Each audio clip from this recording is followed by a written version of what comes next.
ത്രിയേക ദൈവത്തിന് സ്തുതി. കർത്താവിൽ ഏറ്റവും അനുഗ്രഹീതരെ, വലിയ നോമ്പിന്റെ രണ്ടാമത്തെ ആഴ്ചയിലൂടെയാണ് നാം കടന്നു പോകുന്നത്. കുഷ്ഠരോഗിയെ സൗഖ്യമാക്കിയ ആഴ്ച. കുഷ്ഠരോഗിയെ സൗഖ്യമാക്കി, കുഷ്ഠരോഗി സൗഖ്യം അനുഭവിച്ചതിന് ശേഷം ലോകം മുഴുവൻ അവന്റെ സൗഖ്യത്തെ പ്രഘോഷിച്ചുകൊണ്ട്, എല്ലാവരും തിരിച്ചറിഞ്ഞുകൊണ്ട് ദൈവത്തെ മഹത്വപ്പെടുത്തുന്ന ഒരു അനുഭവങ്ങളിലൂടെ നടന്നു നീങ്ങി.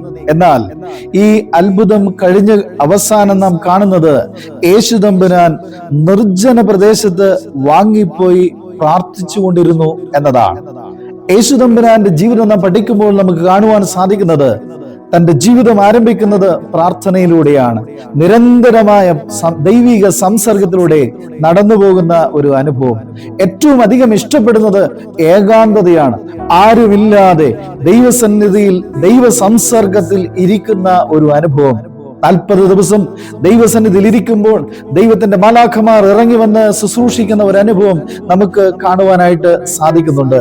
ആ സ്വർഗീയ അനുഭവം ആസ്വദിക്കുവാൻ, സ്വർഗത്തിലെ ദൈവത്തിന്റെ കൃപ അനുഭവിക്കുവാൻ, ദൈവത്തോട് ചേർന്നിരിക്കുന്ന ഒരു അനുഭവം ആസ്വദിക്കുവാൻ നിർജ്ജന പ്രദേശത്ത് ആരുമില്ലാതെ ഒറ്റയ്ക്കിരിക്കുന്നത് നമുക്ക് കാണുവാനായിട്ട് സാധിക്കുന്നുണ്ട്. പ്രിയമുള്ളവരെ, നാം ആഴ്ചയിൽ ദൈവസന്നിധിയിൽ ആരാധന കടന്നു പോകുന്നുണ്ട്.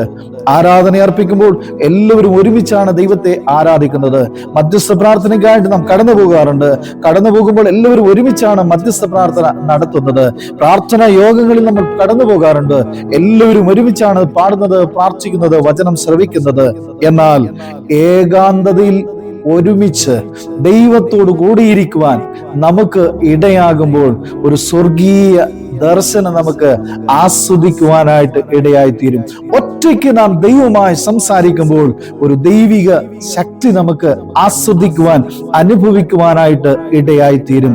യാക്കോബ് തന്റെ അപ്പന്റെ ഭവനത്തിൽ നിന്നും അപ്പനെ പറ്റിച്ച്, സഹോദരനെ പറ്റിച്ച് ഓടുന്ന ഒരു യാത്ര നമുക്ക് ഉൽപ്പത്തി പുസ്തകം പഠിക്കുമ്പോൾ നമുക്ക് മനസ്സിലാക്കുവാനായിട്ട് സാധിക്കുന്നുണ്ട്. അവൻ ഒറ്റയ്ക്കാണ് ഓടുന്നത്. ദൈവത്തെ നോക്കിക്കൊണ്ടാണ് അവൻ ഓടുന്നത്.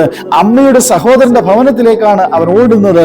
ഓടി ഓടി മടുത്തു കഴിയുമ്പോൾ, രാത്രി വൈകി അവൻ കിടന്ന് ക്ഷീണിച്ച് കിടക്കുവാൻ ആഗ്രഹിച്ച്, കിടന്നുറങ്ങുവാൻ അവൻ ആഗ്രഹിക്കുമ്പോൾ, ഒരു കല്ലെടുത്ത് തലയിണയായി വെച്ച് ഉറങ്ങാൻ ആഗ്രഹിക്കുന്ന ഒരു മനുഷ്യനെ നമുക്കവിടെ കാണാൻ സാധിക്കും. ഒരു യാക്കോബിനെ നമുക്കവിടെ കാണുവാൻ സാധിക്കും. അവൻ കിടന്നുറങ്ങുമ്പോൾ സ്വർഗം തുറന്നിരിക്കുന്നതും, സ്വർഗത്തിലെ ദൂതന്മാർ അവന്റെ അടുക്കിലേക്ക് ഇറങ്ങി വരികയും കയറിപ്പോവുകയും, സ്വർഗത്തിലേക്ക് കയറിപ്പോവുകയും ചെയ്യുന്നത് അവൻ കാണുന്നത് നമുക്ക് അവിടെ ദർശിക്കുവാനായിട്ട് കഴിയുന്നു. പ്രിയമുള്ളവരെ, ഒറ്റയ്ക്ക് സ്വർഗത്തിലേക്ക് നോക്കിയിരിക്കുമ്പോൾ സ്വർഗം നമ്മുടെ അടുക്കിലേക്ക് ഇറങ്ങി വരുന്നത് നമുക്ക് ആസ്വദിക്കുവാനായിട്ട് ഇടയായിത്തീരും.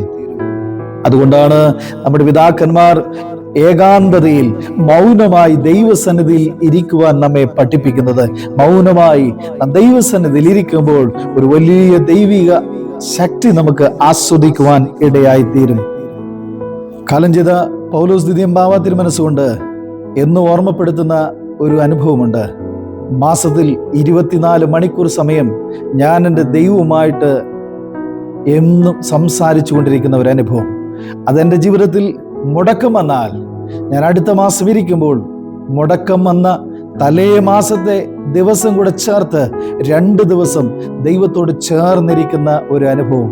ആ പിതാവിൻ്റെ മുഖം ഞാൻ കാണുമ്പോൾ ഉള്ള അനുഭവത്തിൽ നിന്നും വ്യത്യസ്തമായി ഓരോ ദിവസവും ശോഭിച്ചുകൊണ്ടിരുന്ന ഒരു അനുഭവം, ശോഭ വർദ്ധിച്ചുകൊണ്ട് വന്ന അനുഭവം ഞാൻ ഇന്നും ആസ്വദിക്കുന്നുണ്ട്. ഇന്നും ചിരിച്ചുകൊണ്ടിരിക്കുന്ന മുഖം. ഞാൻ ഏറ്റവും അധികം സ്നേഹിക്കുന്ന, എന്നെ അധികം സ്നേഹിച്ചിട്ടുള്ള പിതാവാണ്. ഞാൻ ആ പിതാവിന്റെ കരങ്ങൾ ചേർത്ത് പിടിച്ച് ഏറെ ദിവസങ്ങൾ നടന്നിട്ടുണ്ട്. എൻ്റെ ശിരസിന്മേൽ കരം വെച്ച് പ്രാർത്ഥിച്ച് എന്നെ അനുഗ്രഹിച്ചിട്ടുണ്ട്. എന്നോട് പറഞ്ഞതും ഇങ്ങനെയാണ്: ദൈവസന്നിധിയിൽ മൗനമായിരുന്ന് പ്രാർത്ഥിച്ച് സ്വർഗം തുറന്നിരിക്കുന്നത് കാണുവാൻ ഇടയാകണം. പ്രിയമുള്ളവരെ, നമുക്ക് നമ്മുടെ പിതാക്കന്മാർ കാണിച്ചു തന്ന പാതയിലൂടെ നടന്നു നീങ്ങാം. മൗനമായി ദൈവം കാണിച്ചു തന്നതുപോലെ ഏകാന്തതയിൽ ഒരുമിച്ച് സ്വർഗത്തിലേക്ക് നോക്കിയിരിക്കുവാൻ, ദൈവവും നാമുമായിട്ട് സംസർഗം നടത്തുവാൻ ദൈവത്തിന്റെ പരിശുദ്ധാത്മാവ് നമ്മെ ഒരുക്കട്ടെ, ശക്തീകരിക്കട്ടെ എന്ന് പ്രാർത്ഥിച്ചുകൊണ്ട് ഞാൻ വാക്കുകളെ ചുരുക്കുന്നു. ദൈവം നമ്മെ അനുഗ്രഹിക്കട്ടെ.